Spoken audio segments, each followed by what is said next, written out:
నేను చెప్పేది ఏంటంటే ఈ సినిమాలో నేను చచ్చిపోను. ఈ సినిమాలో నా లవర్కి ఇంకొకరితో పెళ్ళి అవ్వదు. అన్నిటికంటే ముఖ్యంగా నేను పేదోడిని కాదు. ఇది థ్యాంక్స్. ఈ సినిమాలో నేను కామెడీ బాగా చేశాను. ఎవరు? అదేలే మనిద్దరం. అంటే ఇంకా నరేష్ గారు, కిషోర్ గారు ఏంటి ఎగ్జిక్యూటివ్ ప్రొడ్యూసర్సా? సర్లేవా అందరం చెప్పవా మరి? అదే అందరం మంచి కామెడీ చేసాం. Out and out entertainment with content ఈ సినిమా. ఇక నుంచి నా సినిమాలు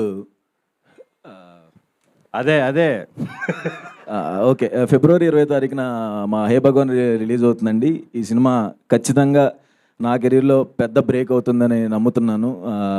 థ్యాంక్ యూ వంశీ నందిబట్టి గారు అండ్ బన్నీవాస్ అన్న. అంబాజీపేట అప్పటి నుంచి పరిచయం.